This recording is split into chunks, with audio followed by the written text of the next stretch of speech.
এই ধরনের সংস্কৃতি কি না করলে হয় না?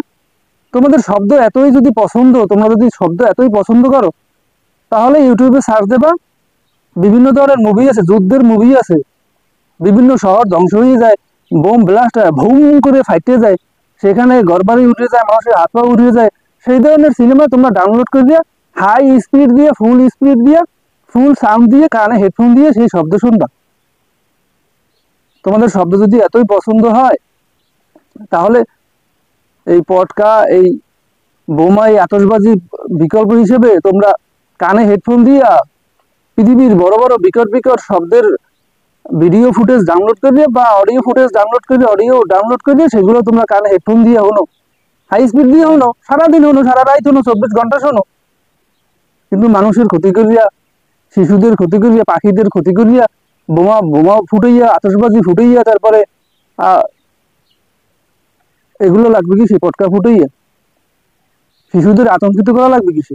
শিশুদের মানসিক বৃদ্ধি ব্যাহত করা লাগবে কিসে? শিশুদের শারীরিক মানসিক বৃদ্ধি ব্যাহত হয় এই শব্দ দূষণের কারণে। তারা কি 30+9 বোঝে? যারা বয়োবৃদ্ধ তারা রাত্রে ঘুমাবে, তোমাদের এই শব্দের কারণে ঘুমাইতে পারে না, তারা শারীরিকভাবে অসুস্থ হয়ে যায়, তারা এমনকি মারাও যেতে পারে এই শব্দ দূষণের কারণে, হার্ট অ্যাটাক করে। এই শব্দ দূষণের কারণে তাদের উচ্চ রক্তচাপ বেড়ে তারপরে তাদের স্ট্রোক হইতে পারে। আনন্দের তো একটা লিমিট থাকে, এটা কোনো কালচার, এটা কোনো সংস্কৃতি, এটা কোনো অনুষ্ঠান, এটা কোনো আনন্দ। কারো ক্ষতি করে কখনো আনন্দ, এটা কি পৈশাচিকতা? এটা পাশবিকতা? এই উদ্ভট উচ্ছৃঙ্খল অদ্ভুত আনন্দ পরিহার করো। শিশু, বয়োবৃদ্ধ, সকল ধর্মের মানুষেরই তো আছে শিশু। বৌদ্ধদেরও তো শিশু আছে, খ্রিস্টানদেরও শিশু আছে, মুসলমানদেরও শিশু আছে। বৌদ্ধরাও বৃদ্ধ হয়, খ্রিস্টানরাও বৃদ্ধ হয়, মুসলমানরাও বৃদ্ধ হয়।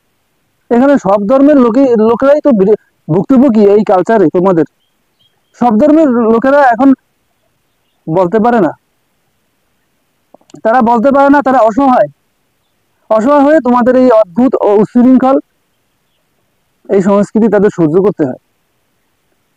শিশু বোমের শব্দে, আতশবাজির শব্দে, পটকার শব্দে ঘুম ভেঙে যায়, তারা দিকবিদিক ছোটাছুটি করে, তারা মায়ের কোলে আশ্রয় নেয়, তারা ভয় পেয়ে যায়, তাদের শারীরিক বৃদ্ধি ঘটে না। পাখিরা আতঙ্কিত হয়ে মারা যায়, পাখিতে প্রজনন ক্ষমতা হ্রাস পায়।